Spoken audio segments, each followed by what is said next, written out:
Okay. Welcome to the show.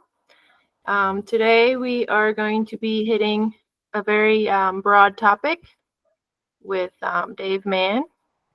And please subscribe and like the video to help us grow our channel. Okay. Dave, it's all you. Our viewers can see the PowerPoint and they see me also, or what? Yes. I see. Yeah, what I wanted to talk about, is greatness, as in make America great again. And I think it's fair to ask, what exactly do we mean here? And I'm not just going directly at Trump's slogan, or, you can say, hope and change. Well, I think we should ask about that to be more concrete, So greatness. I had to go ahead and look. You can go to the next slide, Els. I had to consult the next slide. It's up. It's just maybe really? It's a little bit of a lag, I guess. I see. Well, as you can see there, the dictionary definition of great or greatness. It says the quality of being great, distinguished, or eminent. The Yeah, state. I realize what it says. So that's the dictionary definition. I was really rather perplexed about the word itself. We got Alexander the Great, but well, that's what he called himself, and so on. But so I would rather just go out in the street and talk to, say, Trump supporters. What do they mean by great again?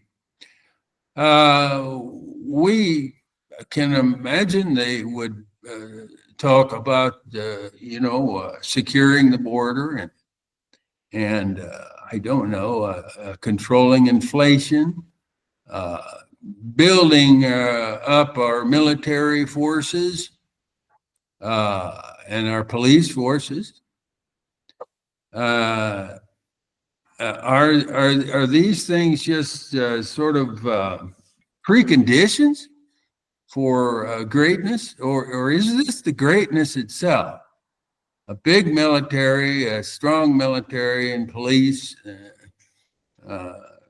cameras all over the place, and tasers, and so we got order, we got law and order, and the greatest military. Of course, we already spend more than the next 12 countries combined, which are all, mostly allies. So we should be in pretty good shape in terms of military.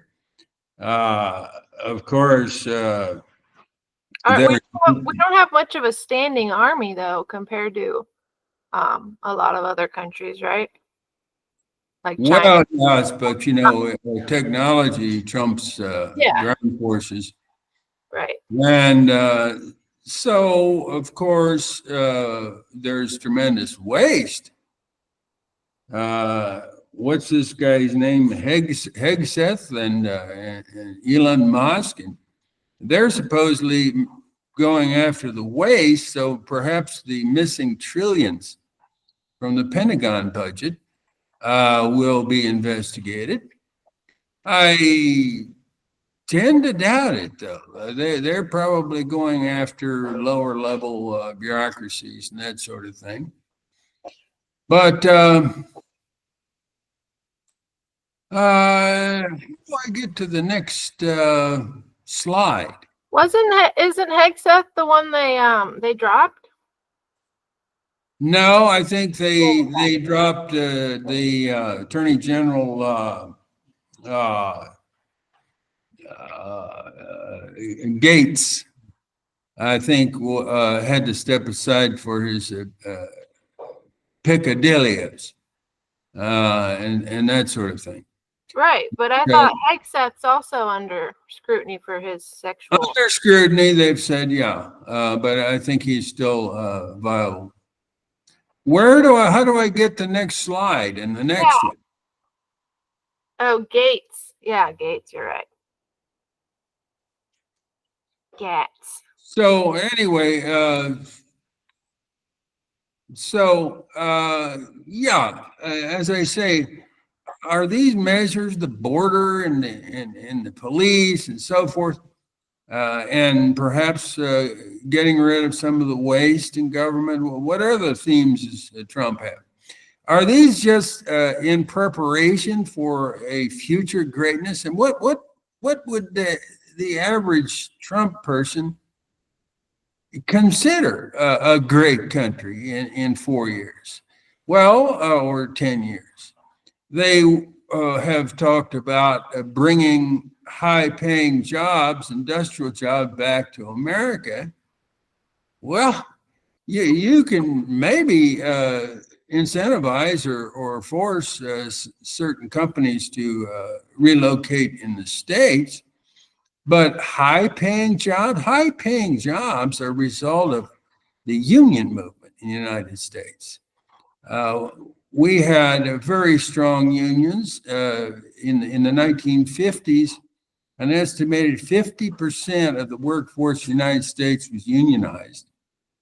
And myself, I was in the steel workers and so on, in several industries that were union and some that were not, but the high-paying jobs were a result of the union movement. So now we're down to 8% of the workforce. So yes, they might bring some jobs back through protectionist measures and so on, but those are not likely to be high-paying jobs unless you think the Trump administration is going to back the union movement like the Roosevelt administration, for example. And unions were even tolerated in the Eisenhower and Truman administration. So then everything turned sort of on a dime in the Reagan years in the 80s, and they began to systematically break the union movement. So that's where the, this sort of idea of expanding middle class and so forth came from.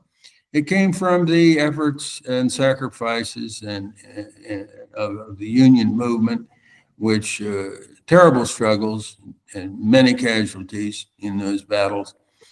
But now it's all been reversed. So I don't think, but getting to the point, what do the people, greatness, you'll have to admit, is somewhat arbitrary and ambiguous. So what kind of greatness does the average Trump supporter expect to see in the future? This is my question. So let's get started here. Yeah, it would seem that our education system needs overhauled. Overhauled. Well, you see, that's another. Well, I just mean like China and and other Asian countries. I mean, they're just off the charts in math and engineering, and I mean, I'm pretty sure we're kind of at the bottom. Oh yeah, well, the average Soviet student was considered to be 3 or 4 years ahead of the average American student, especially in those areas, but also in culture. Well, don't they say the average American? The average American has a 5th grade level reading level. That doesn't seem too great. Yeah, well, it doesn't bother them because they don't like to read anyway. So that's why we have our slideshow here, because people don't like to read. So let's get started in 1917 with the Russian Revolution.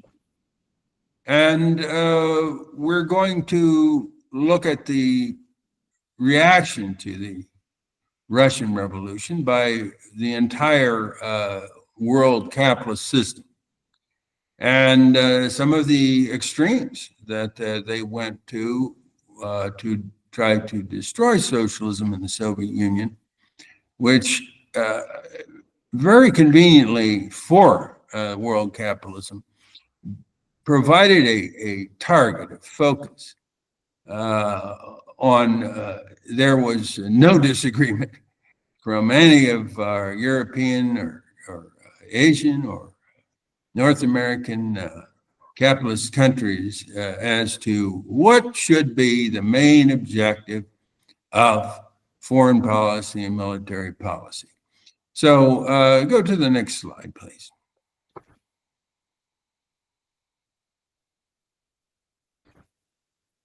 Sorry, I haven't quite figured it. It's my production method. Okay. So in the early 20s, in 1923, Mussolini took over in Italy. Immediately crushed the very popular and powerful trade union movement and socialist movement. I won't go through the bloody details, but we understand fascism, and that's indeed what it was. So 2 important books were written. I've only read one of the 2, that is by the one on your left there. What is his name now? Schmitz. Very, very well documented and so forth about the extent to which U.S. not only corporations but governments under 4 different administrations, Coolidge, Harding, Hoover, and Roosevelt, were the main supporters of Italian fascism in the world, military training and so forth. I remember sort of a vignette from the Schmitz book about Smedley Butler. General Smedley Butler was over in Italy as a consultant advisor, helping to build up the Italian military forces. And I can't remember what year that was, but Mussolini, he was in the car with Mussolini, and they were driving through the streets of, I don't know, Milan or someplace, and they accidentally ran over a pedestrian. And Mussolini told the driver, "Just drive on and don't worry about it." He says, we're concentrating on affairs of state, not, some individual. Anyway, Butler took I think he wrote an article about it, or at least he made statements about it back in the States. And boy, he got in hot water, because you're casting aspersions on our greatest ally in Europe, and you're putting him in a bad light. So he got he got dressed down for that. But anyway, we can move on now.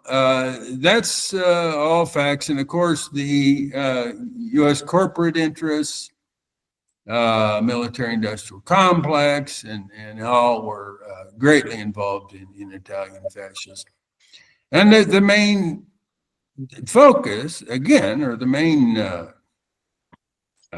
reasoning was that whatever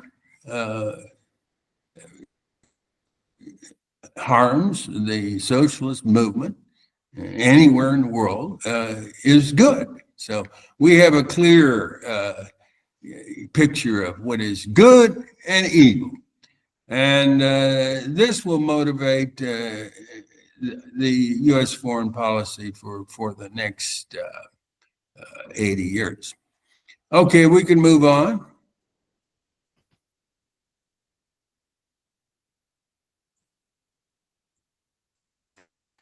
Boy, you're a little bit slow in the draw there, producer.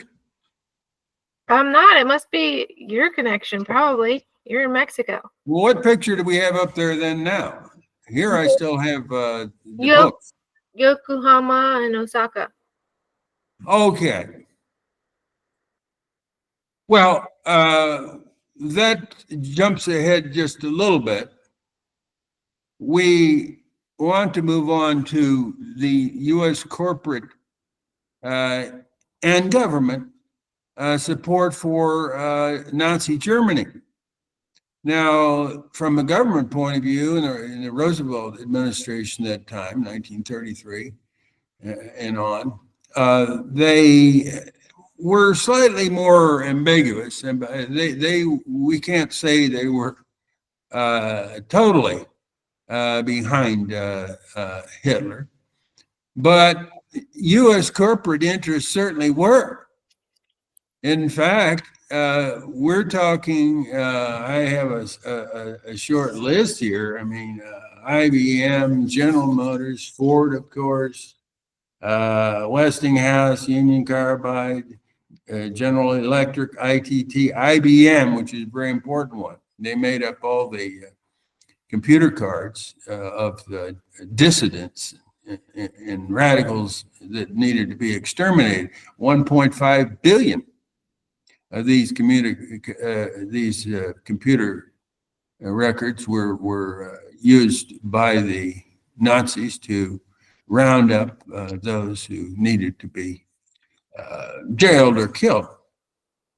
Kodak, Singer, what do we got? Of course, the Chase Bank, Sullivan and Cromwell, they were heavily involved in finances in Nazi Germany. That's where the Dulles brothers later became head of the Secretary of State and CIA, both of them. And of course, we got Dillon Reed, and we've got J.P. Morgan, and DuPont. And one that particularly needs mentioning is Standard Oil, because Standard Oil provided all of the oil for the Wehrmacht, for Nazi Germany, throughout the war until 1945. Okay, so the Wehrmacht would have ground to a halt without the support of Standard Oil. And of course, Ford and General Motors built trucks and tanks, airplane engines throughout the war, from 1939, 1945. So that's not great. So again, Trading with the Enemy by Hegel details much of this. There's another book which is supposedly very good, I haven't read, by a French author. I'll give it to you here in a minute, on the same subjects, which is even more detailed. And of course, you can find good articles on global research. And if you're interested, you can look into the collaboration with the Nazis. So again, we're asking here, what were the good old days? Making America great again. Certainly, we don't mean to go back to slavery. No, that's not good. Then, of course, the expansion westward and the basically annihilation of the American Indians. Well, most people say that wasn't so good. And then, how about when Texas declared independence from Mexico on the slavery issue? And how about when we, in 1948, 1848, we stole half of Mexico? Well, and of course, we can go on to the Spanish-American War, which was launched on a false pretext and took Spanish possessions, Cuba and so on, Philippines. So where is this greatness in the past? And then we can go to the 20th century. Yes, American industry was expanding greatly, and I guess we can call that greatness. Incidentally, that happened really for with the help of a tremendous influx of immigration, which provided low-cost labor and helped to, facilitate that expansion of industry. So then, but we go on to the 20s, which I've already mentioned, which are support for fascist Italy. Wait, this is just an aside, but I was thinking we need to do something on Haiti since we've been involved there for over 100 years, toppling all their, their good presidents that were trying to do something for them, for the people. Yeah. And, now it's the poorest country in, the whole Western Hemisphere. They have all these, not only incredible poverty, something like 70-80% of the people are just in dire poverty. There's just sewage running through the streets, no garbage pickup. The land is like 90% of the land is owned by like the top 3% people, all the old. Yeah, it's a basket case. I suppose probably the poorest country in the world, I say. And the most recently. And now we have all the Haitian immigrants coming here, and we wonder why. Yeah. Well, most recently, I think was the progressive regime of Aristide, and I think in the 90s he was overthrown, and Duvalier's and that ilk was put in there. But this story repeats throughout Latin America. The U.S. has been behind the fascist military coups in almost every country in Latin America, with possible, some,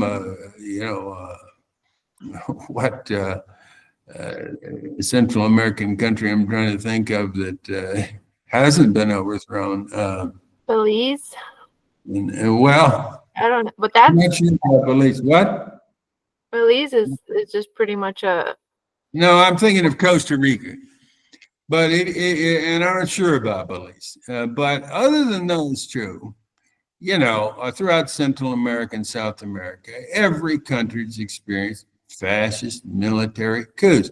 That's because we trained these military establishments at the School of Americas and finance them, so buy them their equipment and train them. And so they have a certain, and we condition them. We brainwash them about the great campaign against communism. And so we have, and that of course extends on around the world, Indonesia and so on and so forth. So let's not get too much bogged down in Latin America right now. I think we're wrong about Belize and Costa Rica because honestly, they're like the most Americanized. They have a lot of expats living there. I think they accept the dollar in both those places. So maybe we just subjugated them a long time ago. But anyway, yeah. Well, we secured their loyalty to the states. Let's move on. Trading with the enemy, highly recommended. What's the next? Well, we're moving on to Japan. Okay. You ready for that? Yeah. We went into Pearl Harbor and the provocation that the very consciously boxed in Japan, and finally, if they wanted to continue their industrial development, they had to break out, and they were out of oil and out of iron and out of everything, and we had sequestered their funds, and we had blockaded their access to Southeast Asia, and so on and so forth. So they felt the leadership there not the rank and file, because there was a strong anti-war sentiment there, strong socialist and communist movement. But the Togo and the generals, they felt that they had to strike.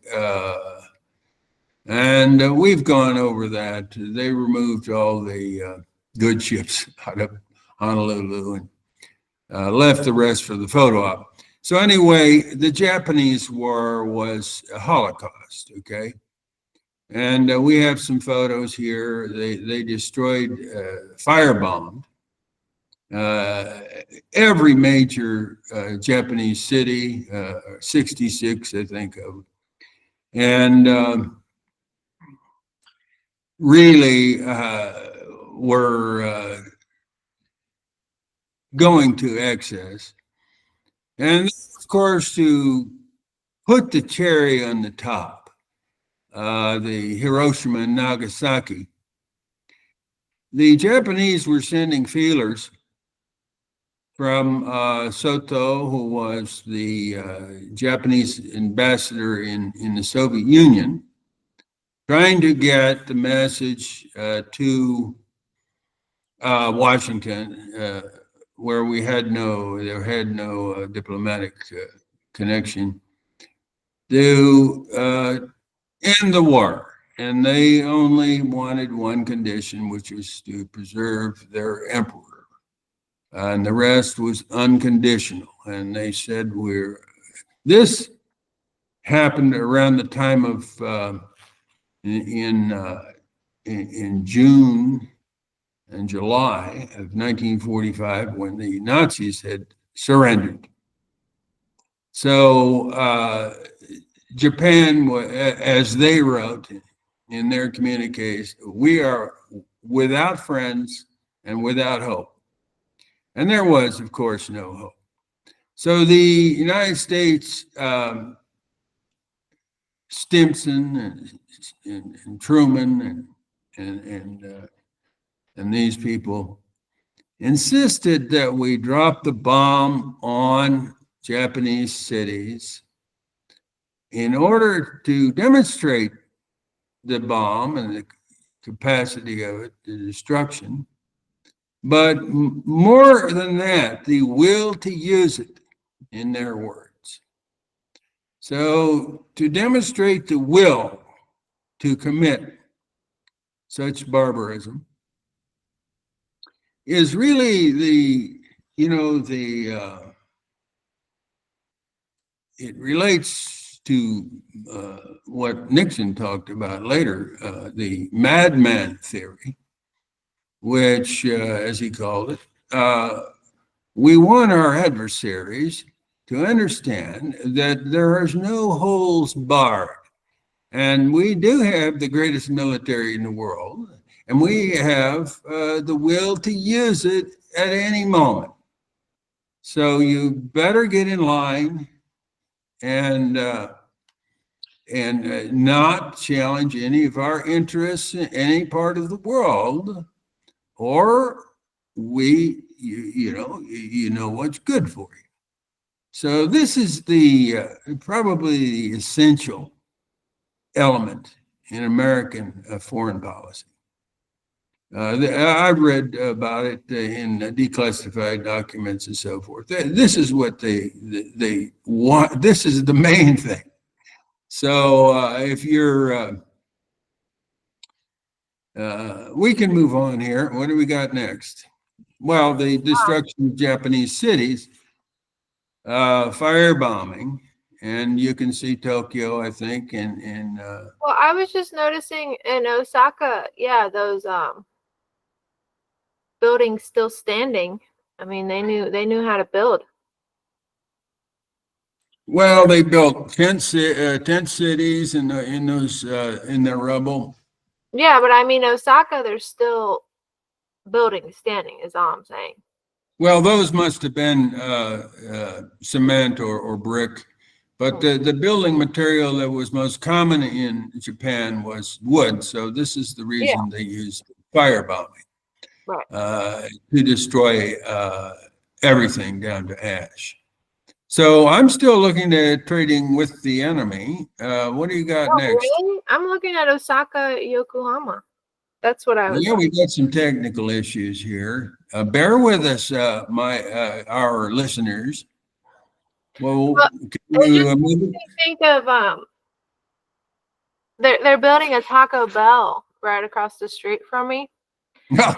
and the sucker, it's built out of plywood. I'm not even joking. They built it out of plywood, and then they put some sort of facade on it that makes it look like it's made out of something more. Does it have a metal structure underneath, or No, well, it was all 2x4s.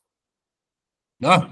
2x4s, Yeah. just covered with the plywood. I'm not even kidding. Maybe three Okay. quarters. Well, you're getting us a little off the topic here, else.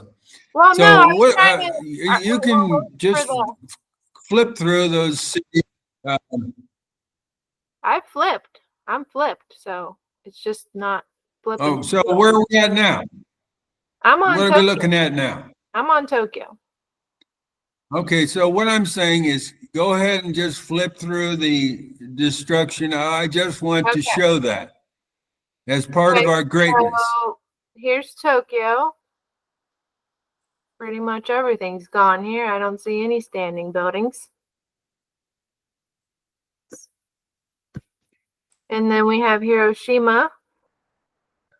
Again, there's no standing buildings, maybe one there left.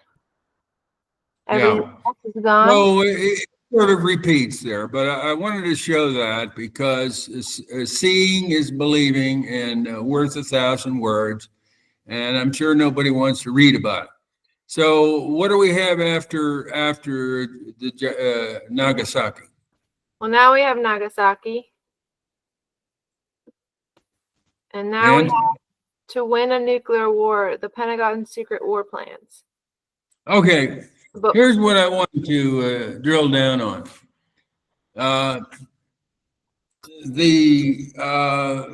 Look at my notes here. They immediately before, just days after the Nazis surrendered, they began to make plans to use nuclear weapons against the Soviet Union, which had been our ally. But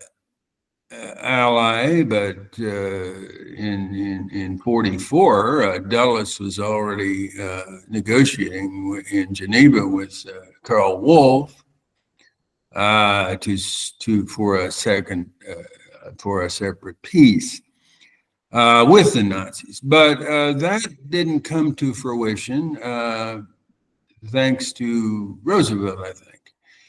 But immediately subsequent to what was it, the exact date in June of 45 was the Nazi surrender in Europe.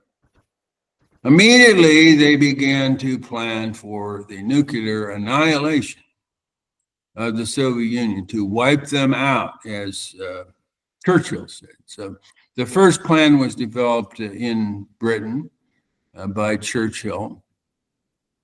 And then there was a series of 9 different plans drawn up by the Pentagon for the nuclear annihilation of all the Soviet cities and industrial sites. I'll just name a few of the names that they give to these plans. Bushwhacker, boiler, sizzle, like a barbecue, shakedown, off tackle, little football analogy there, drop shot. This came in 49. The others came before. That's a hockey. After drop shot was Trojan, pincher, and frolic.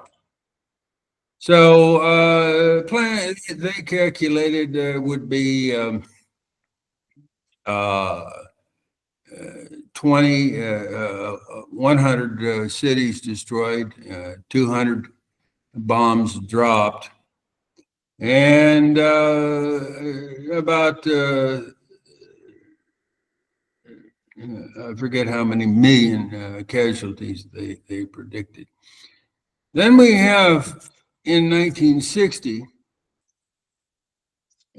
probably the others, these geniuses in the Pentagon failed to consider that we had a very, very limited number of bombs ready to go. I think in 1949 we might had 9. Of course, in 45 we only had 2. So these geniuses had failed to calculate the necessary ammo. But then in 1960, we have a very serious plan that Joint Chiefs and others wanted to go ahead with, which is called PSYOP.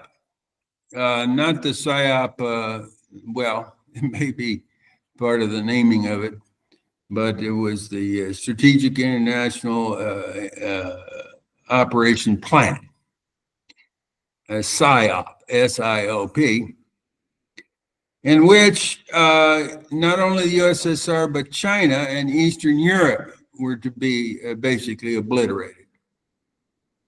And they calculated from between 285 to 425 million casualties in this attack, and it would be followed up by a massive ground invasion of Eastern Europe and the Soviet Union, and perhaps China also. So Kennedy, this is 1960, and Kennedy, his posture was that we can go ahead, but not with the cities. We don't need to concentrate on the cities. This is a bad look. And so industrial sites, military sites, and so forth. Of course, from 1949, the Soviets had developed a nuclear capacity. So to hit their silos and what have you, and all of that, but not concentrating on, Leningrad and Moscow and the Eastern European cities, Belgrade and so forth. This was not to Kennedy's liking. So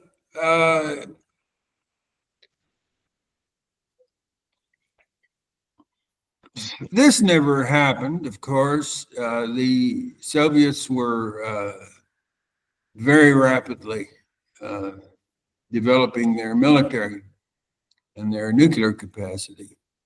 At the same time, and I have a book on this, which is 400 pages of Soviet proposals for complete demilitarization of the world, which was to their interest because they were spending a huge proportion of their economy on the military, and they had no ambitions to invade Europe and so forth. The U.S. was, of course, building up NATO and so forth, the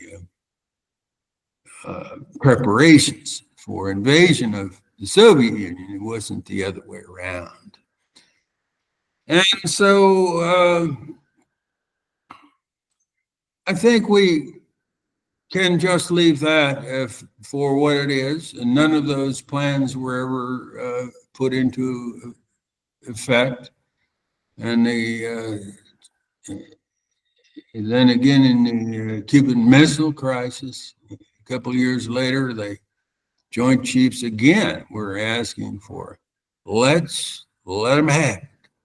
We've got an advantage over them. Of course, incidentally, the tagline of the Kennedy debates with Nixon in 1960 was that the missile gap. So anybody that lived in that era, like I did, would know, have heard about the missile gap. Well, the missile gap was the fact that Soviets had outstripped us in missiles and in warheads.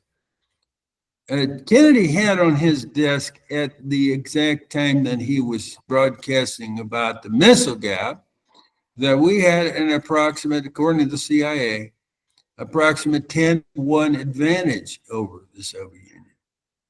But they did have the capacity to strike back in some sense. So, lying is another big part of American geostrategy.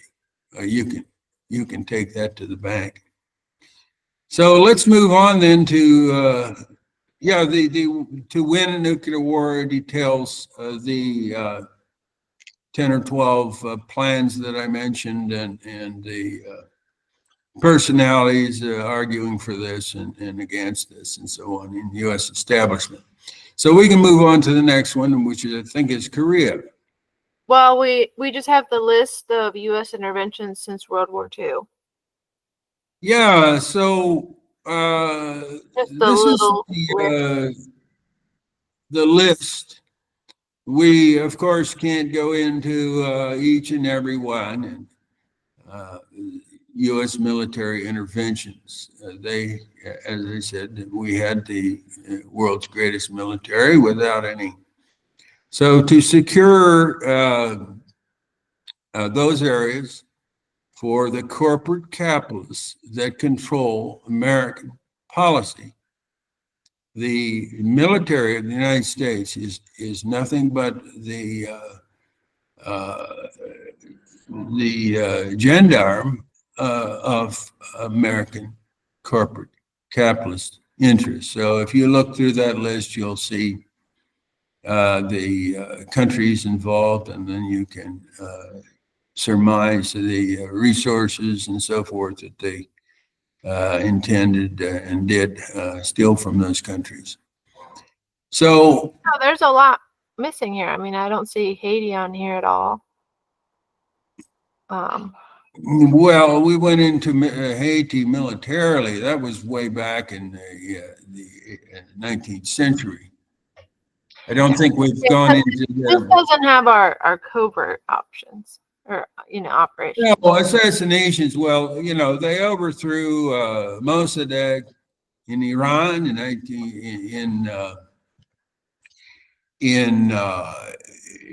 when was that?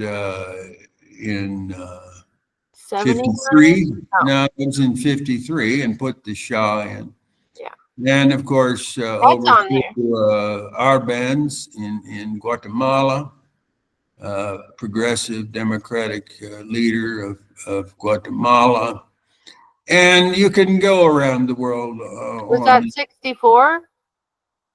That was 54. 54. Okay, it's on there too. So we will, our listeners can pause that and go on through that list because we don't have time here.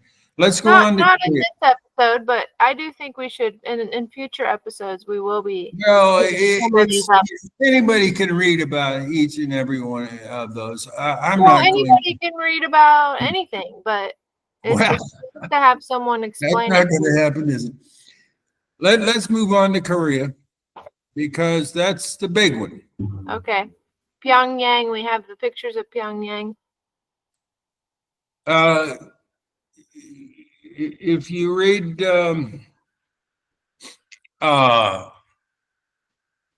of his name in a second, great historian, The Unknown War, or Deirdre Griswold, at Workers' World Party, wrote a short book, The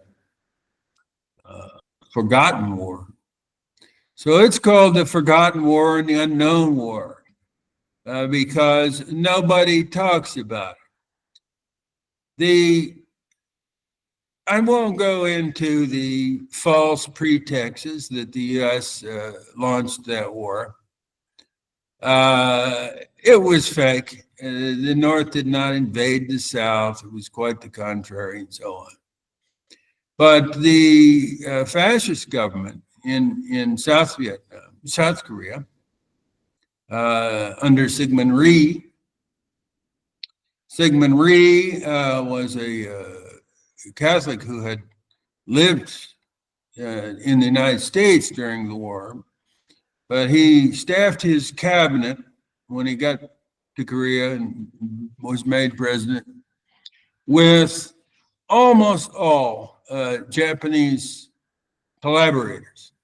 So it was very clear that the anti-imperialist forces that had fought against Japanese imperialism and colonialism and domination were concentrated, then fled to the north.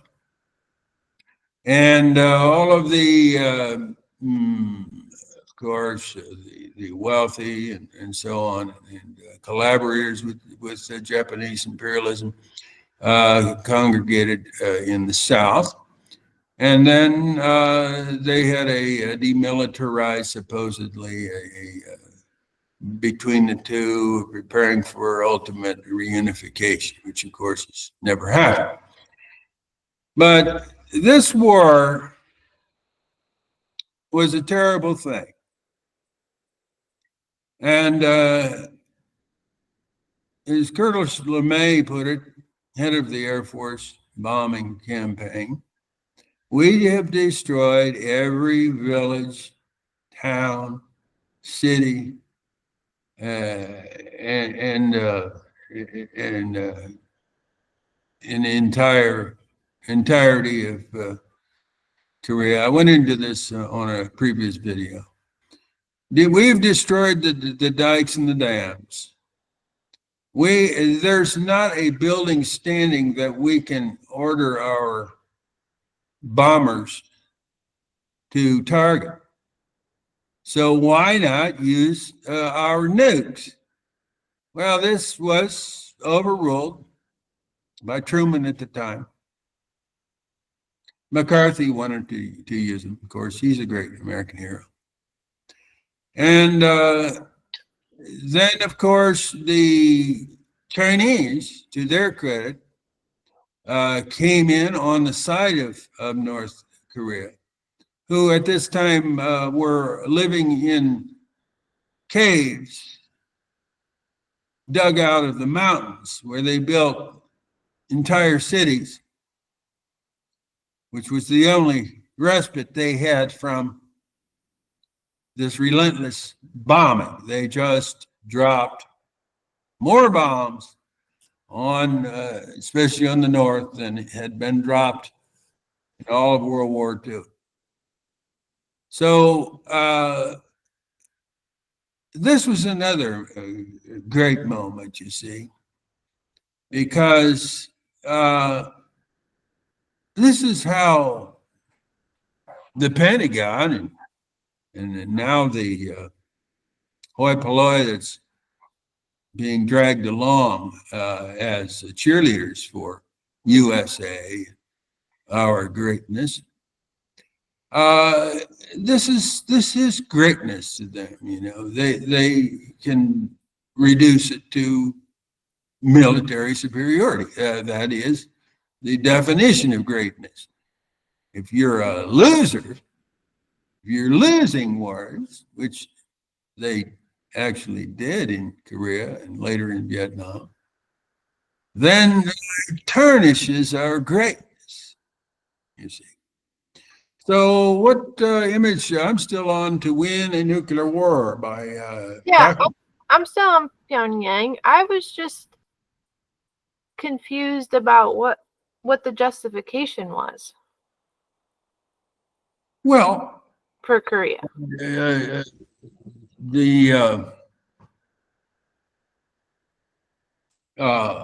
Just the Red Menace? I'm trying to think of the Seymour Hersh of that era, very famous, somewhat honest reporter who had great notoriety. He said, Cummins. The book I was trying to think about, The Unknown War, is by Bruce Cummins. I brought Bruce Cummins to Ohio State University to give a lecture and to get on the WSU to talk about, at that time, there was another crisis on the peninsula. But Bruce Cummins has done chapter and verse on the Korean War, and he said, quoting this journalist who I'm trying to think of, that he had, from all his inside sources, that he heard that the South had invaded the North. And then the first newscast that goes out to the public was the contrary. The North had taken and decided to invade the South. So, as I've said before, people should be very skeptical of what they're being told, and if they do care, should try to find the actual facts. Because, the U.S. media and political establishment is nothing but lies. I mean, I hate to say that, I guess, but, if anybody can find a case where the media has reported the truth about any, take a look at your list there, any of the wars that the U.S. has fought was not on false pretexts. The Mexican War, the only one that 2 or 3 congressmen called that out. Lincoln was one. Show us where the Mexicans came across the river and destroyed our towns and raped our women. Just show us the spot. They were called the spot amendments in the Congress. None of them were passed. You say, well, what in the fuck are you siding with the Mexicans? Not exactly. We just want to know the facts. Well, and then you can go on, Spanish-American War, and on, World War I, on and on and on. Yeah, but I'm just saying, like, where they have not. Vietnam, the Gulf of Tonkin incident, which never happened, right. And on and on. But I'm just saying, in Korea, it's like, okay, the North invaded the South, or the South invaded the North, but what does that have to do with us? Oh, well, South Korea had become our ally, you see. Right. So we have to defend our allies. This is communist expansionism, Right. Of course. There was then not a great anti-war movement. Of course, we did have people like Henry Wallace. We had the Communist Party of the United States fighting against it, trying to, but the American people pretty much got in line, and of course, many young people went over there to die. Large number of minorities who, of course, were on the front lines died in that. And millions and millions of Koreans. But again, it was fought to a standstill. And as I mentioned, the Chinese intervened with troops on the side of the North, and that was to their credit and to the last thing that it's ever been to their credit, actually. Because later we had Mao and all that crap. Let's move on. Okay, next we have Hanoi and Cholon. Yeah, well, we have a repeat, of our greatness, in which I just mentioned the Gulf of Tonkin incident and so forth. This war was started with false pretenses also. The Vietnam had been divided between North and South after the French retreated, and in 1954, I believe it was, and then 1956, they were supposed to have re-elections to unify the country, and Eisenhower opposed those, frankly stating that we can't allow elections because we'll lose. So then the rest is history, as they say, and we talked earlier about the strength, really, of the anti-war movement, which was in alliance with the civil rights movement, and by around 1969, 70, we were having millions, literally, in the streets.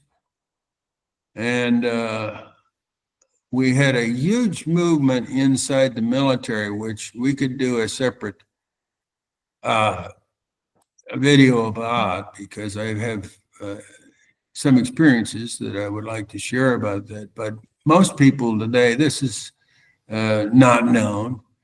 But we had GI coffee houses, anti-war places, and newspapers in at least 40 bases in the United States, and also in Germany. And we were having quite large demonstrations in conjunction with the civilians in places like San Antonio. And this was in contrast to the lack of resistance in the Korean massacre. But then when you get, we've talked about before, the clear choice in 1972 between George McGovern and Richard Nixon, McGovern calling for the immediate withdrawal and withdrawal of support from the tin horn dictators, as he called them, in the South. And counterposed to Nixon's secret plan. And of course, the American people, in their wisdom, they chose the secret plan, despite the unpopularity of the war. We're talking about all the religious groups that come out. We're talking about unions, UAW, all of them had come out strongly against the war. And high school students and everybody else in universities were protesting the war. So there was a massive sentiment to pull out and end the tragedy. But Nixon got in there, and his secret plan turned out to be the carpet bombing and extension of the war into Laos and Cambodia. Of course, nobody asked for details. It's like hope and change. It's like, make America great again. These are just completely ambiguous for a reason, you see, to drag the clueless mass of American people along with a chain. Not asking the most basic questions. As I've said, they don't need everybody, not every critical mind in the bunch. What you need is the majority, and the majority, I'm afraid to say, have really lost their bearings and have lost their compassion. They've lost their, integrity. Yeah. And so we have a crisis in democracy, okay? Because it doesn't work. I'm not excited about Thanksgiving. They control the media. Go on to the next one. Where are we at? I've told you how I'm not excited about Thanksgiving. Oh, yeah. Well, that was another fraud, I know. I'd rather just not go, though. I'm saying. Well, I wouldn't worry about it. It's meaningless anyway today. Nobody knows what happened, why. It's a turkey day. What do you do? No, I'm just saying. At Thanksgiving, I have to interact with all my family who likes to speak about politics, but. Well, if they like to speak about politics, then ask them the simple question.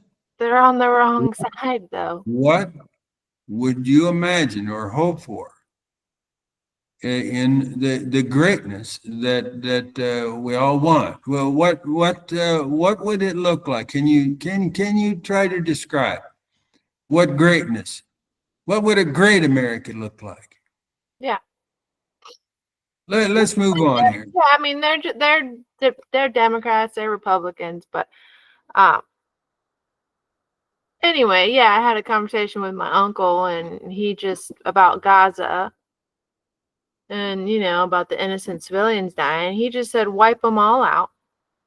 Philip, that's the land of the Jews, and it's gonna hasten the return of Christ. So, but he was like so serious about Philip.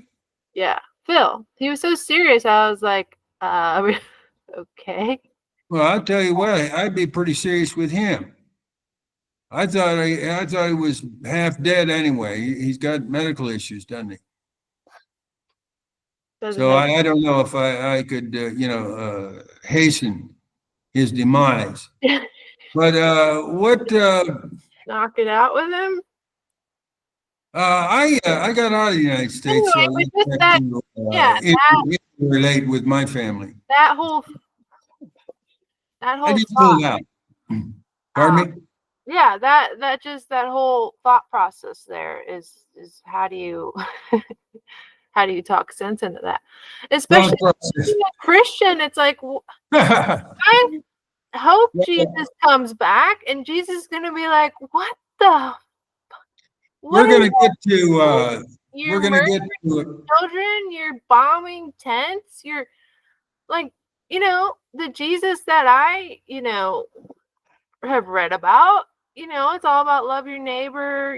Be kind. It's like, so if he comes back, I feel like he's gonna be like, what in the are you guys doing?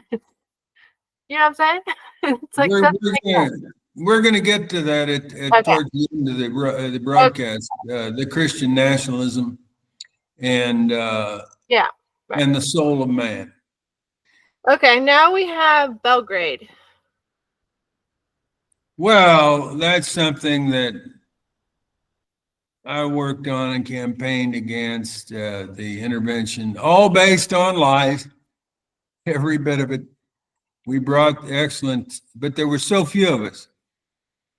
You can count on two hands the opponents of, Chomsky was for it, everybody, to intervene, to save people from ethnic cleansing and a terrible dictator, Milosevic.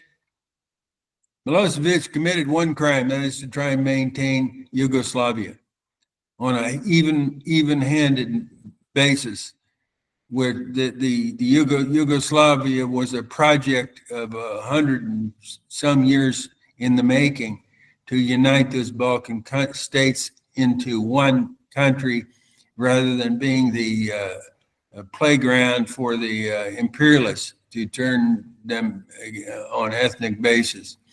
So he was one of the good politicians. That's why they took him to The Hague and killed him there. So don't get me started on those details, but you see what they did. They bombed Belgrade for what was it, 70 some days with uranium weapons. And of course, we still have the effects of that for birth defects, cancer rates. They destroyed all those beautiful bridges that go across the Danube, that was a nice sporting event. And they did bomb the Chinese embassy, which became a bit of a diplomatic scandal. They said, of course, it was an accident. It wasn't an accident. Once you got rid of this is in the post-Soviet period, you see. So when they got rid of the Soviet Union, finally, 1989, 90, 91, the greatest moment in American American history, you see, because all of our resources were bent on this project, and we organized and reorganized the entire world, all the capitalist world, which is the vast majority, for this project. And as I've said, they flipped China, so they had China involved in it. And they finally destroyed the Soviet Union, and there was great glee. But they were energized. You don't just stand on your laurels.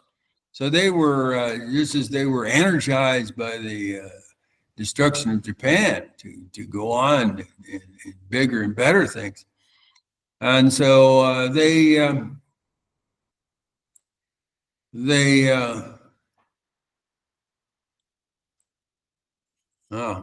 lost my train of thought slightly there. What are we on? Belgrade? Yeah. In the early 90s, they destroyed Yugoslavia, basically. And so before that, between the time of the demise of the USSR around 1990 and the crisis in the Balkans, there was a demand from the American people that we don't need several 100,000 troops in Europe. It's costing us money. So the Cold War is over. We won. And so that's one reason they started the crisis in the Balkans.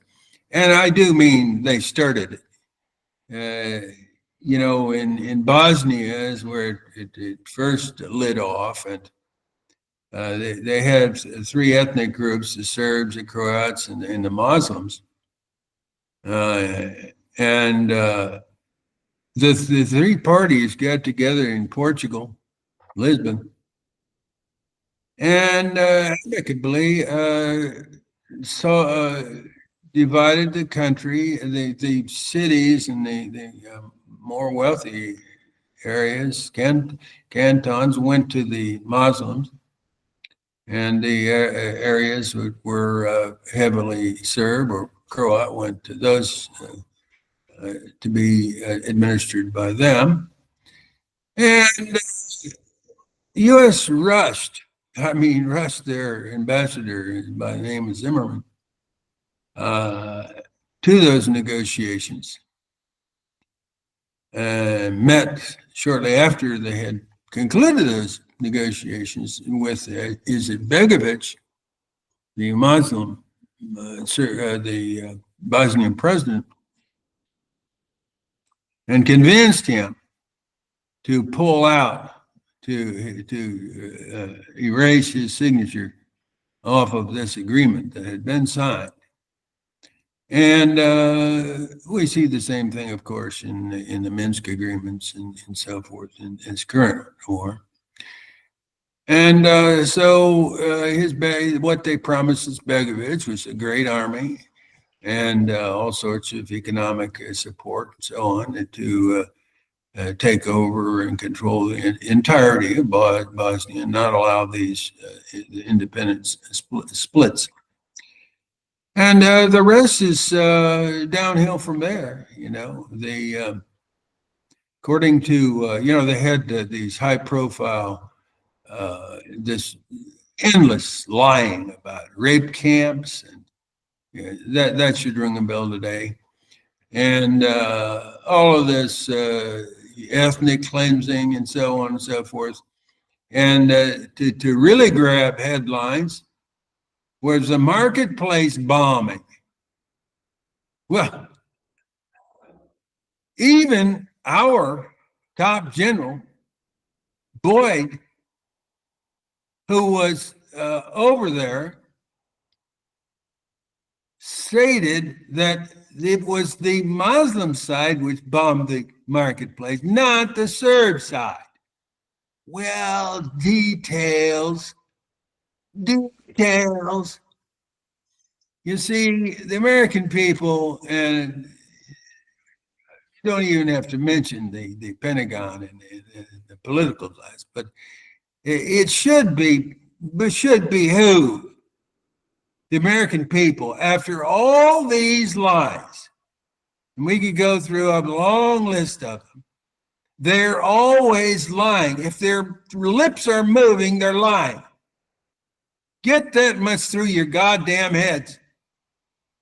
To ask for some details, to investigate, at least to read people like, I don't know, Counter Spy Magazine, Global Research magazines, read something.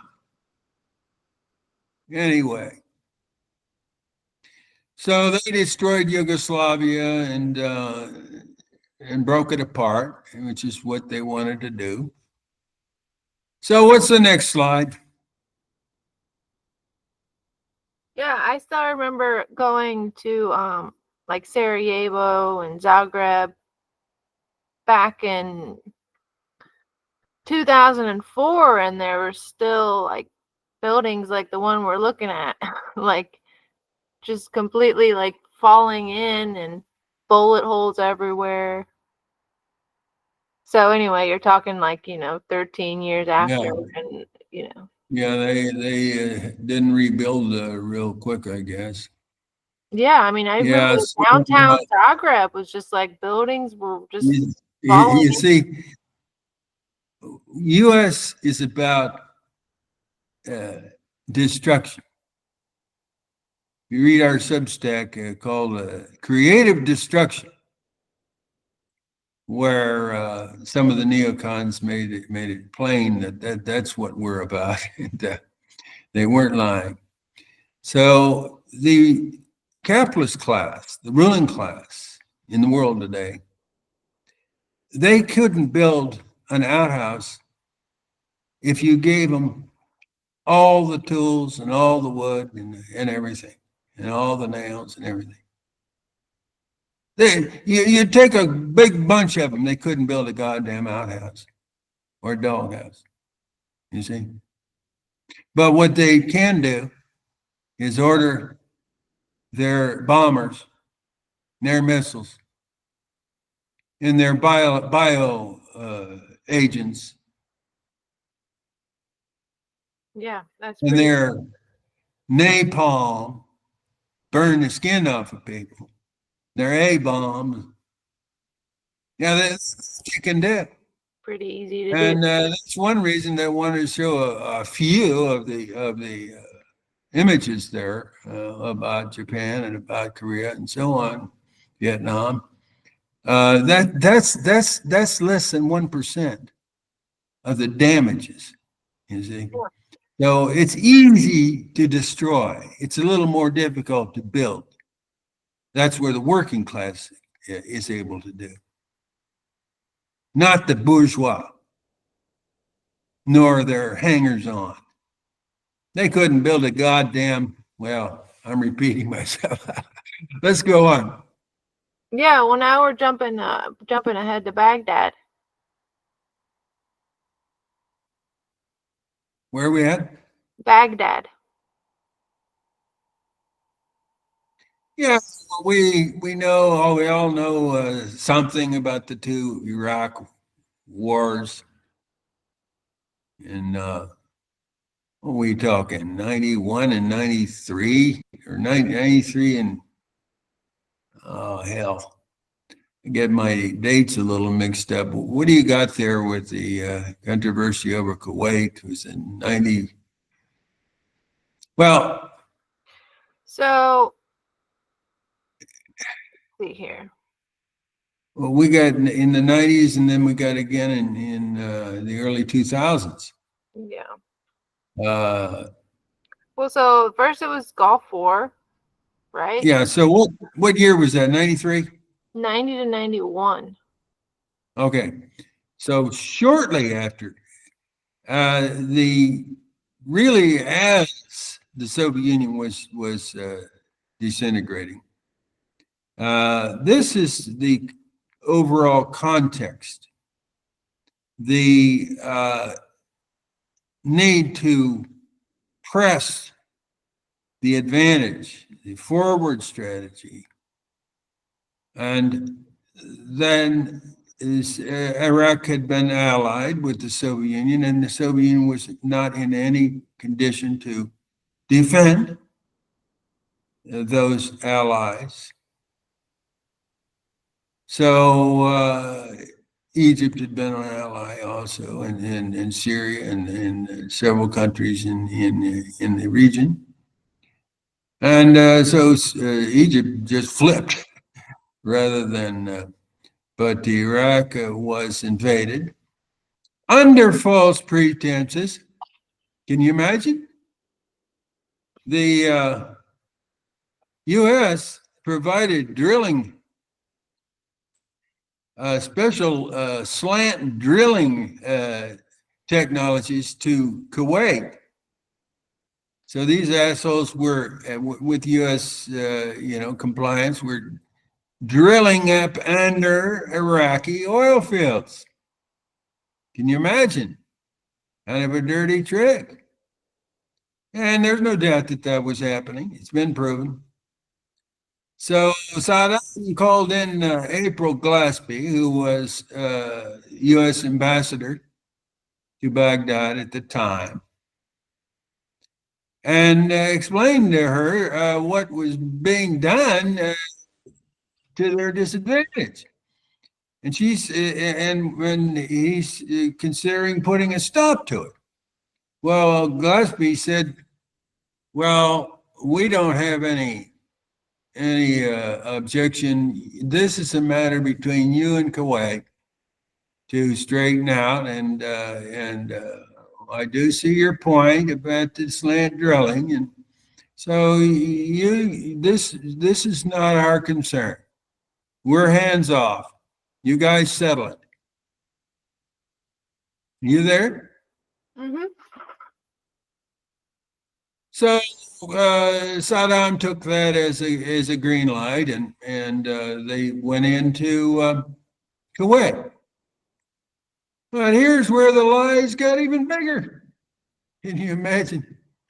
The incubator babies were these nasty Iraqi soldiers were coming into the hospitals and taking the babies out of the incubator and smashing them on the cold floor.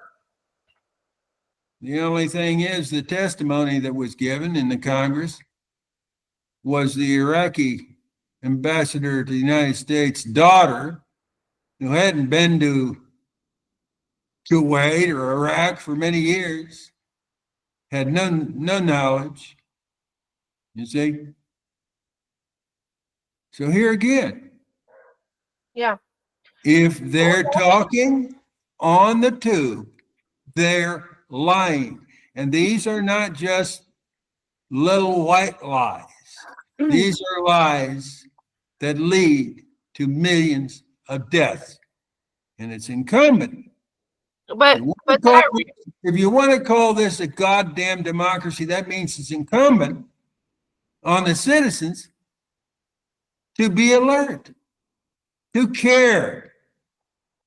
But that's not happening. I was just gonna say about the real story of the Israelis just maybe 8 months ago, evacuating a hospital in Gaza, and getting all the doctors out, everybody. And then there's the premature babies that they couldn't take off the monitors and stuff. And apparently all the doctors, I mean, we have doctors, nurses, everybody's testimonies. They said the IDF was going to bring in ambulances and get those those babies out of there. Well, a couple weeks later, they're allowed back into the hospital. Those babies were just left there to die. They just unhooked them from their life support and they just left them. Oh yeah. And do you hear about it on the news? No, of course not.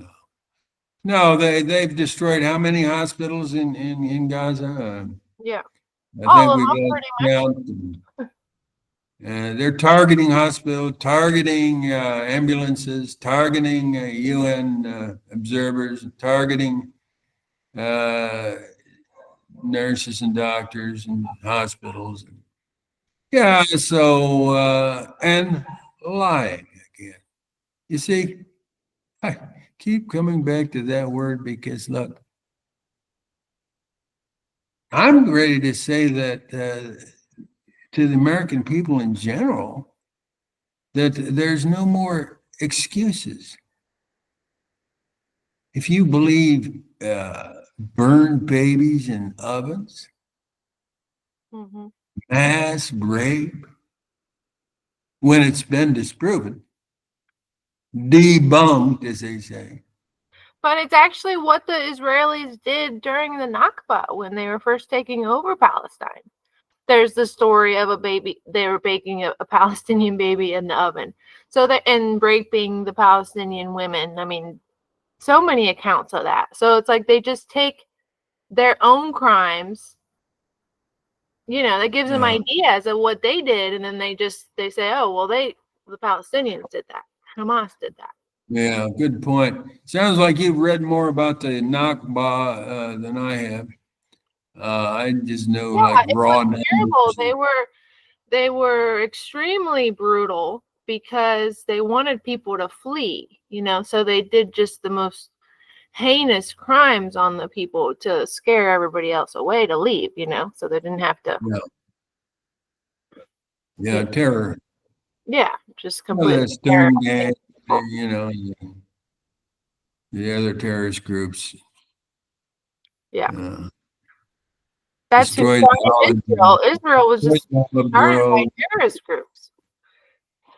Yeah, and the same with the U.S. And Israel are the main torturers in this world. It's a science. Who is this? Hegseth. He was in Guantanamo, and he was expressly defending and advocating for the use of torture there. Probably, no doubt, participated firsthand. Yeah. Terrible tortures. Unspeakable tortures. That's what your country is, fellow Americans. Getting back to the theme, making America great again. I'm still struggling with that concept. Let's move on. Okay, now we have Libya. Just keeps getting better. Well, what are you showing? The destruction of Tripoli? Well, we have the water project. Well, we can say a few words about that. That was the greatest engineering project in the world.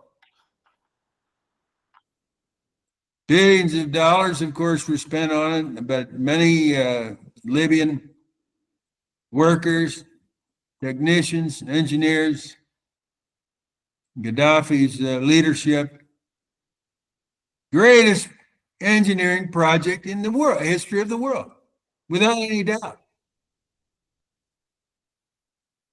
Greened millions of acres of desert.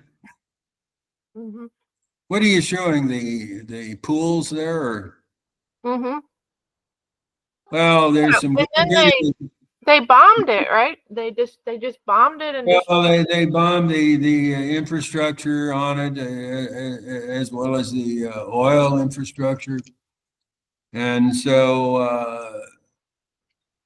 last I heard, they're planning to get it back online in about, I forget exactly, 4 or 5 years from now. So they're not doing a lot of building there now that since their government has been destroyed and their entire economies in ruins and so on. So I thought it was just ruled by just gangs now, and there's open slave markets, and I mean just total chaos. yeah, well, there's one faction which is recognized as the legitimate government, but yeah, it's not a stable situation by any means. Anyway, we run the greatest country in the history of the world. Last time we were on, you read a long list of the rights and privileges of the citizenry of Libya. And it will knock your socks off if you live in the States. Anyway, that was, would you believe, false pretenses. They shipped in a bunch of terrorists into Benghazi in the West to start up a ruckus in a basically civil strife, civil conflict. Then they say that since Gaddafi was moving his troops towards Benghazi, he's getting ready to massacre his own people. Well, with American people say, well, that sounds right. Let's go bomb him, and we're going to look like heroes because we're protecting people, you see. Right. What in the fuck do we have a military for if it's not to maintain law and order around the world? Protect innocent people, small countries. Yeah, then we got the whole rape thing again with Gaddafi. Oh, yeah. Being, oh, yeah. Yeah. They were go ahead on that. Called. Handing out Viagra to his troops. Viagra. You see, they're obsessed with the sex and the rape. The sick minds in the PSYOPs department of the Pentagon, they always come at you with a sexual angle. Because they know you. Sex sells. Yeah, they know you, Americans. They know you better than you know yourselves. You see.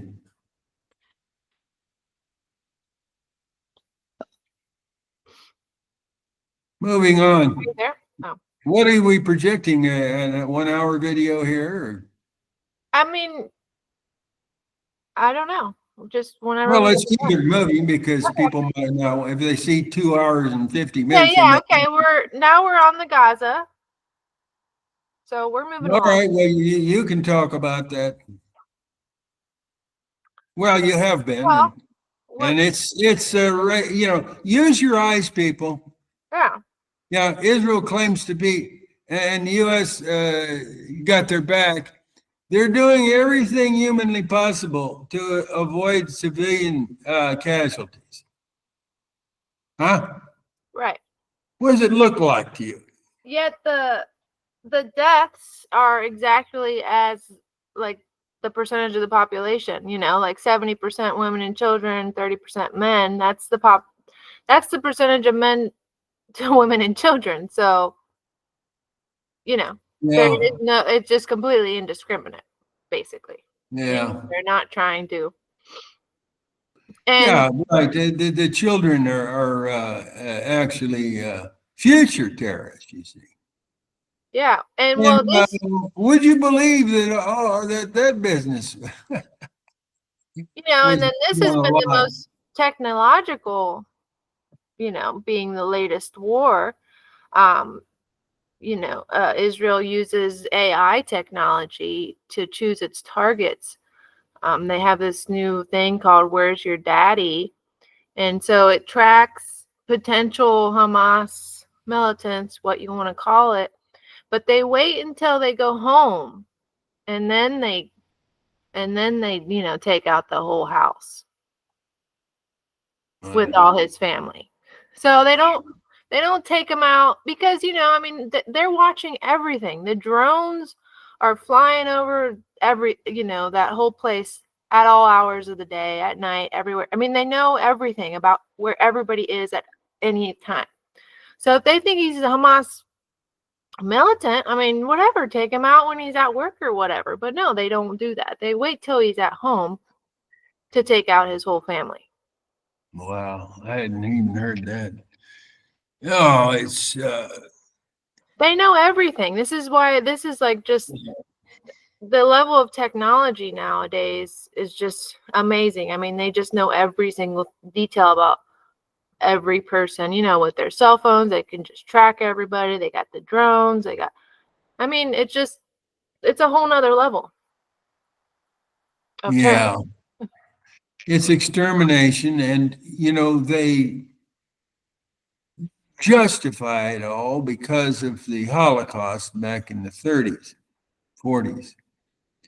Ironically, if you but like, that's no the justification Zionists at all. in collaboration. Let me finish this point. What? Yeah, how can you justify holocausting another people because you? No, it makes no sense. Never again should apply to everyone. But what gives it a particularly cynical aspect is the fact, read Tony Greenstein, read Lenny Brenner, read Ralph Schoenman. Great Jewish scholars have shown that the Zionists collaborated with the Nazis. Okay? Yeah. Well, I'm not sure if that's true. Well, you haven't read the three authors I mentioned, have you? So take it from me. Yeah, because they wanted an excuse to take over someone else's land and build Israel. Yeah, of course. read a lot of that book. It's projection, Mm-hmm. Whatever they claim was, is being done to them by the terrorists. It's exactly what they were, the original terrorists. These were European settlers going way back to the 20s, 30s, and state of Israel, 1948, to terrorize the Arabs to get them out of the land.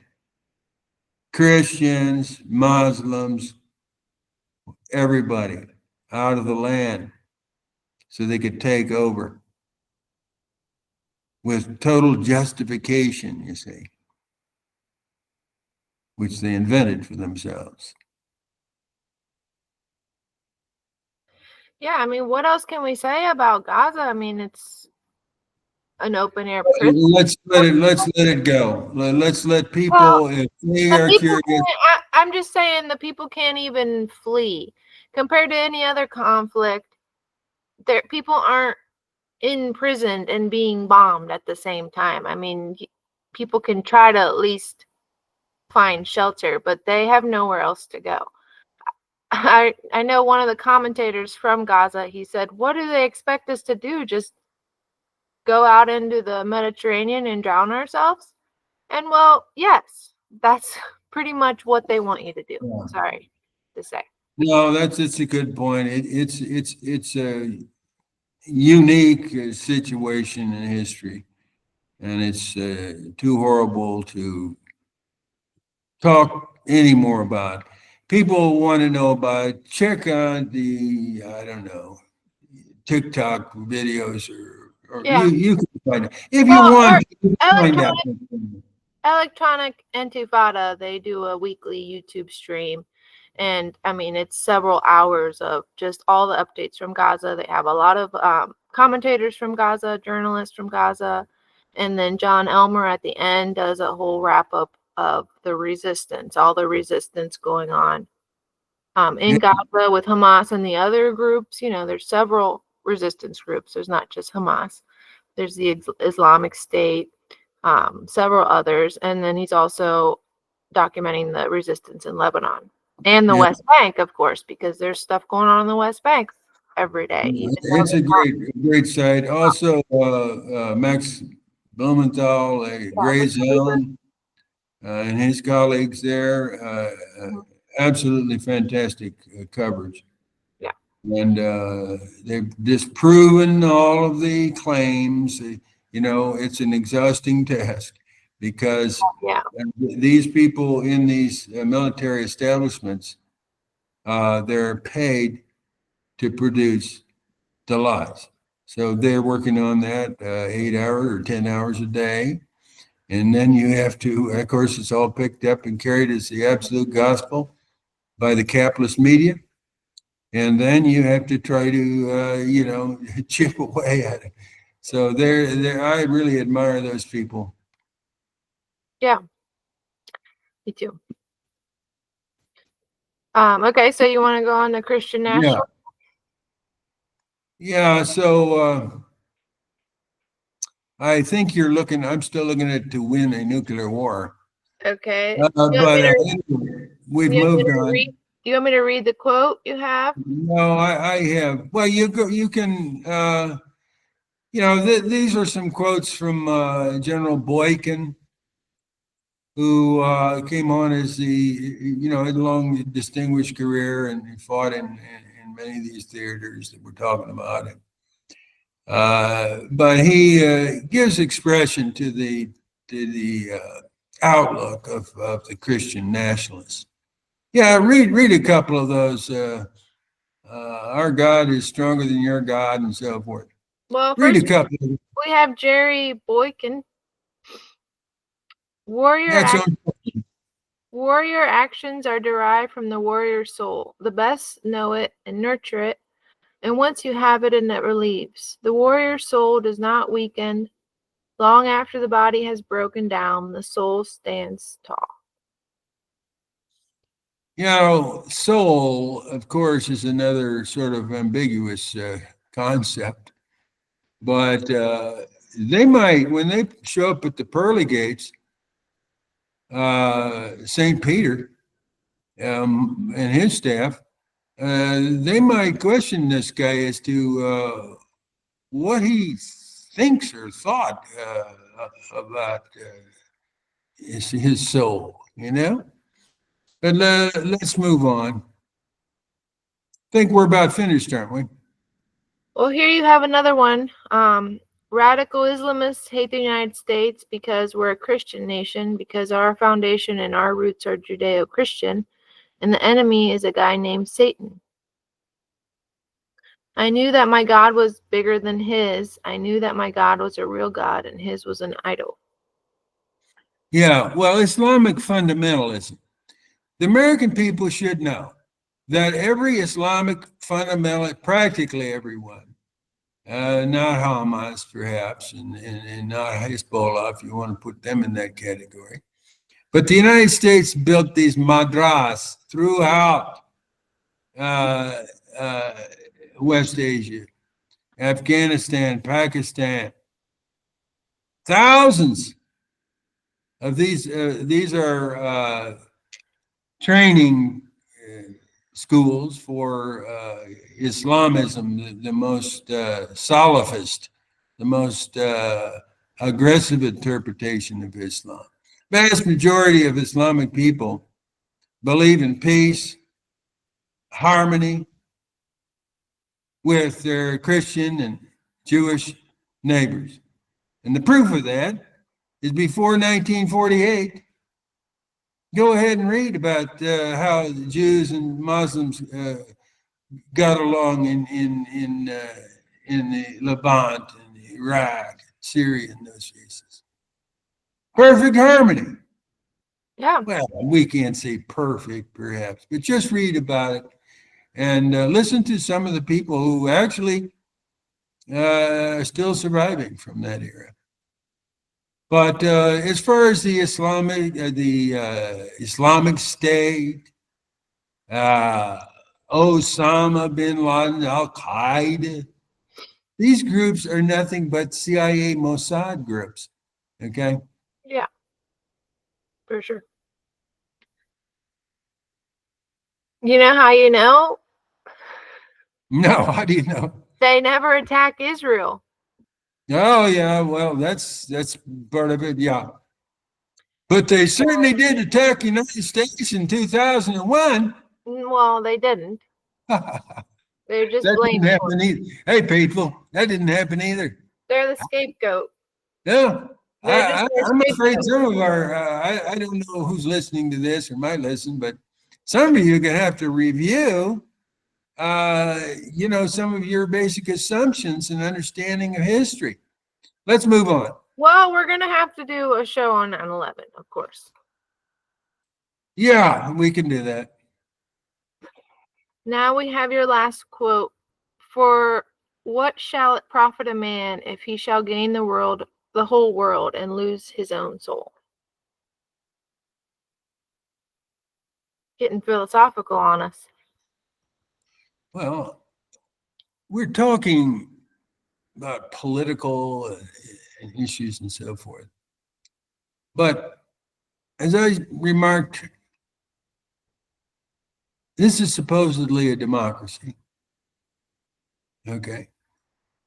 And by extension, that means that the citizens have the last word.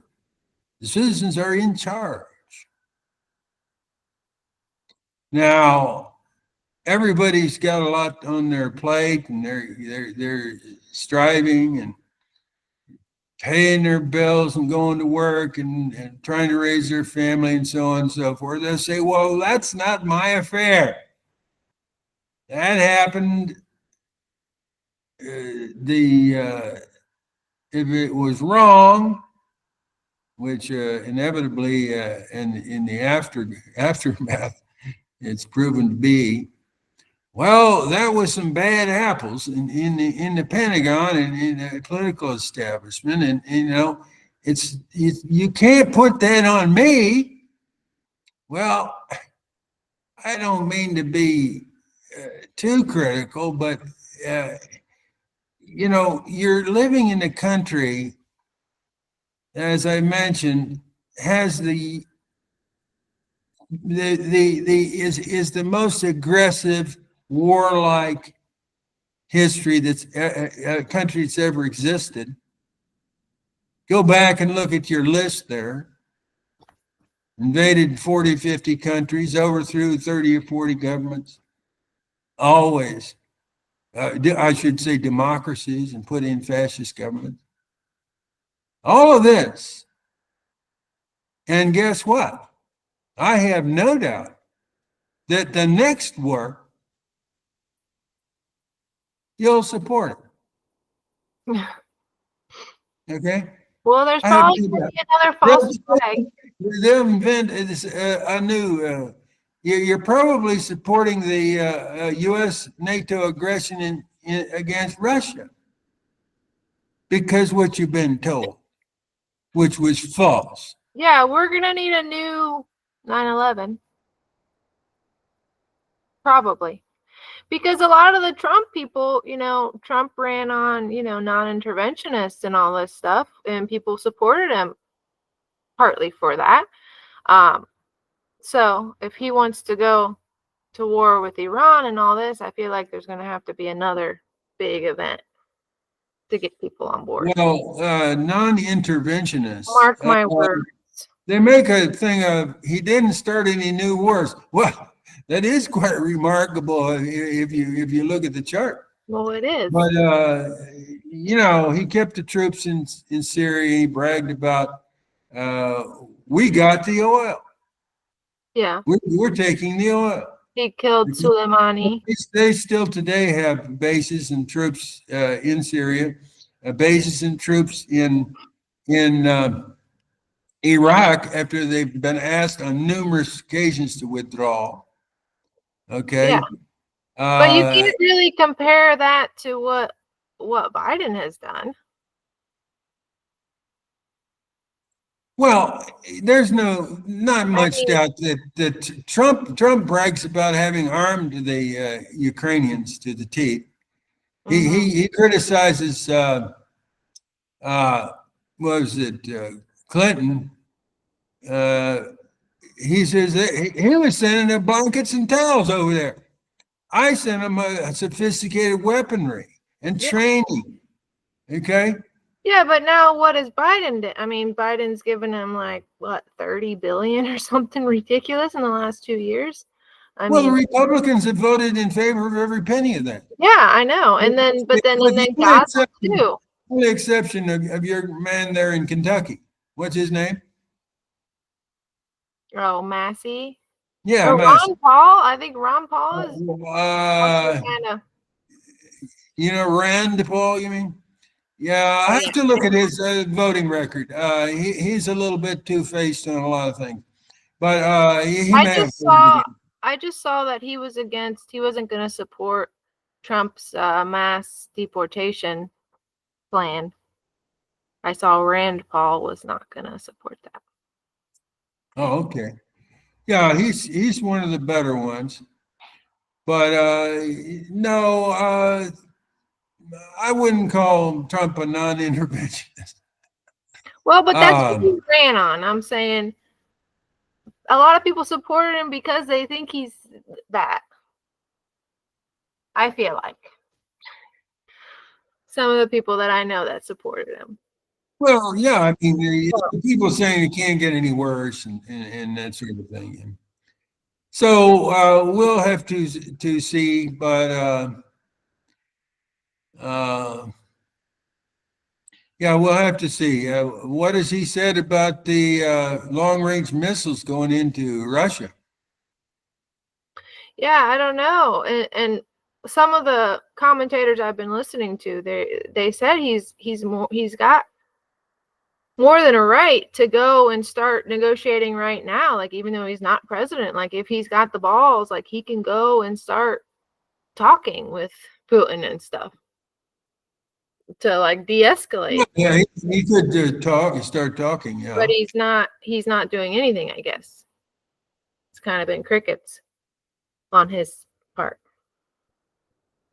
Yeah. Did you see the video when Biden announced that or whatever, and then the journalists were trying to ask him about it, and he just walks off into the jungle? Did you see that video? No, he was announcing the long-range missiles. No, I think it was I don't think he's even like announced that at all.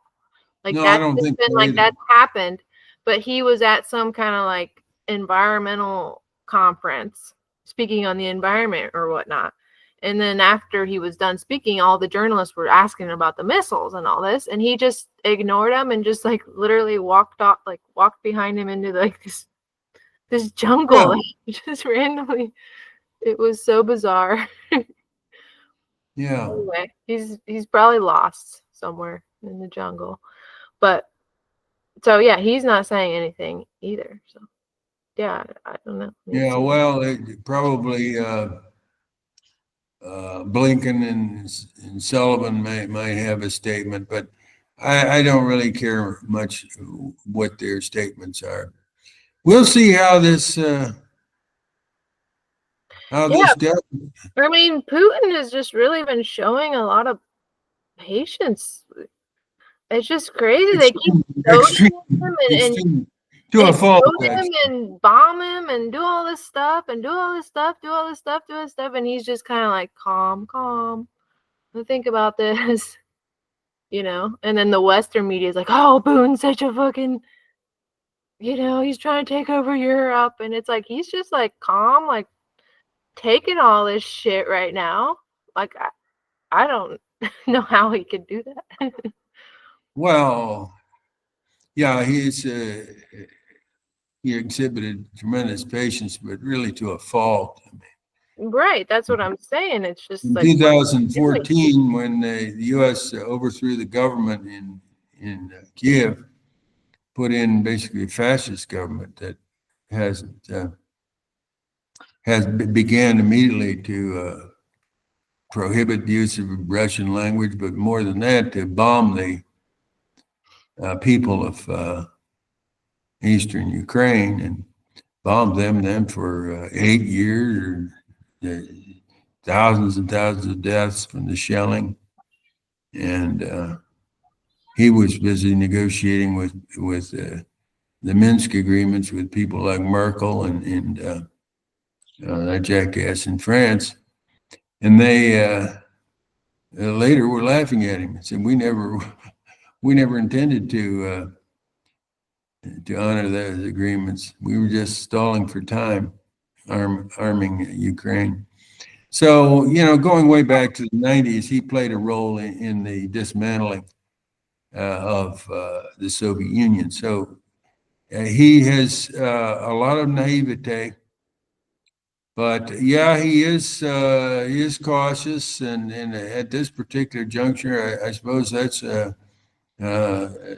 very good, because we don't want things to just blow up completely. Yeah, I mean, could you imagine the other way around if some allies of Russia like bombed us, or even if we intercepted the missiles? I mean, could you imagine what we would do? Yeah, you can't really imagine, but they wouldn't want to show weakness. No, those atomic That's what bombs would be on their way we're the next day. showing weakness. They're not strong. They just have all the weapons. That's not strong. So Trump wants to project strength, and Nixon wanted to project insanity. And Trump, whether he wants to or not, projects insanity. And this is very convenient for national security state policy.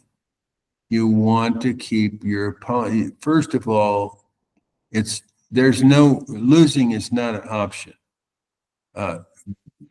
Taking a step back is not an option.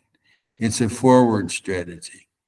And you need to keep your adversaries off balance, wondering. Put the fear of God in your opponent. It's not very, it's nothing tremendously creative. It's like a school bully.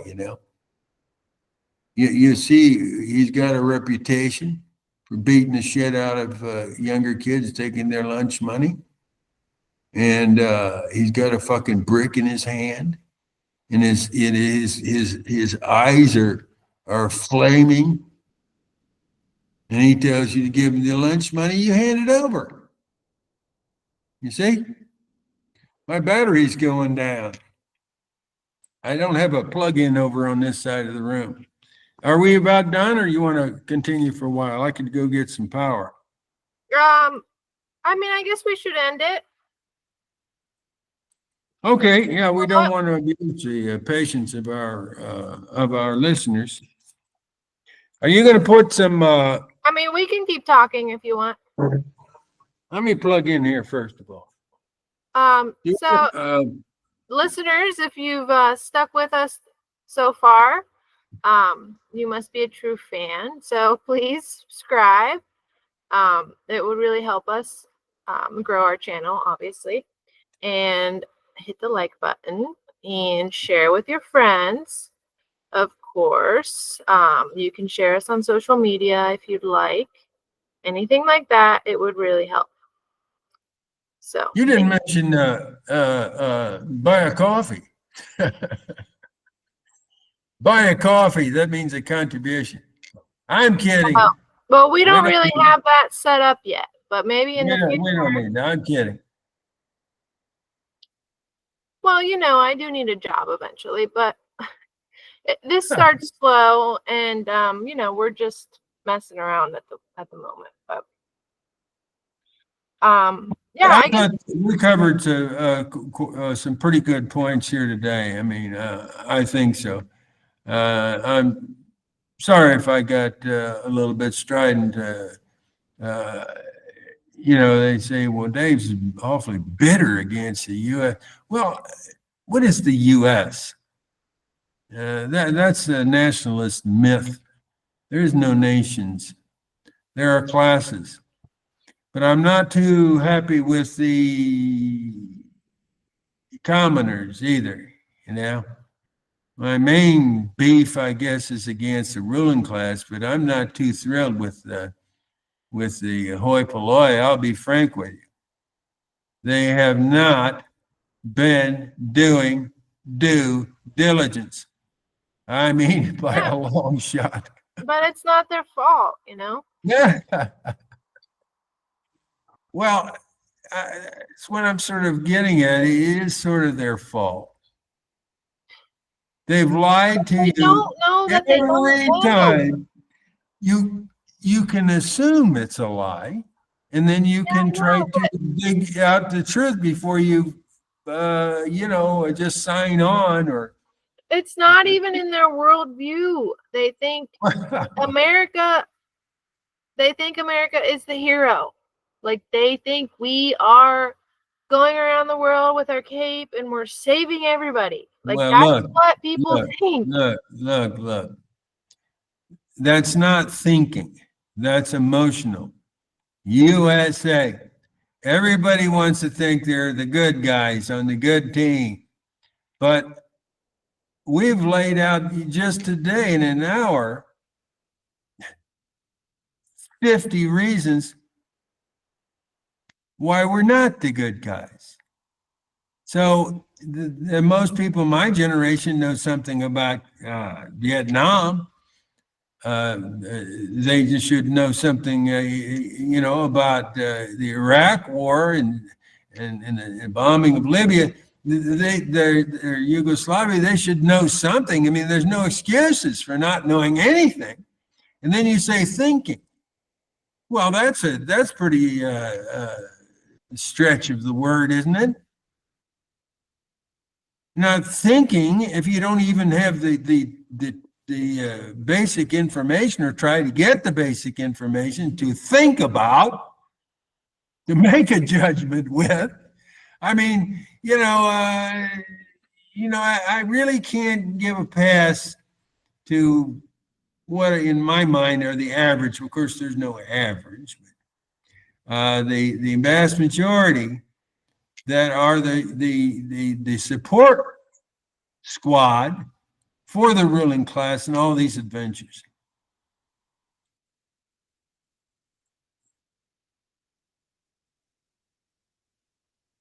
Are we still on? Yeah, we are. Oh, one more thing before I forget it. Can you put a few links in the what do they call it? In the comments or in the comments? We'll link. I'll send you a couple of URLs for a good article on the U.S. collaboration with the Nazis and so forth. Shorter articles, but with a lot of meat from Global Research and a couple others. So you can put it for people that want to drill into some of the things that came up here. Yeah. Okay, I can do that. And then I'm also going to make some shorts. Okay. Some 60-second shorts. And then I guess I can also split the video up into shorter segments, like 10 minutes, I could just do like 10 minutes on Baghdad, or, whatever we did, to kind of just have shorter little snippets for people. Well, just put the whole thing up there. No, I will. I'll put the whole thing up, and then I'll put the pieces. Because they can always pause it and go on or something. Yeah, however you want to do it. You're doing a great job on your end. All I have to do is talk, which, like I told you, I love to hear myself talk. Oh, yes. Yeah, well, I'm sure our listeners love to hear you talk. So it works out. All right. Well, okay. I guess I need a cigarette after all that. Goodbye to all my fans and until next time, our listeners. And sorry if I offended anybody that might be listening, because I get a little bit worked up. Okay, else. Yeah, we'll have to decide on the next topic.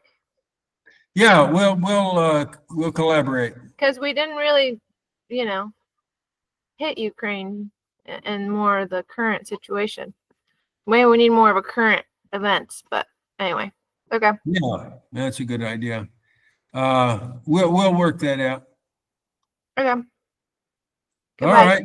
Love you. Take care. Bye, Karina. Where's that Karina? She's Left it. hiding. This is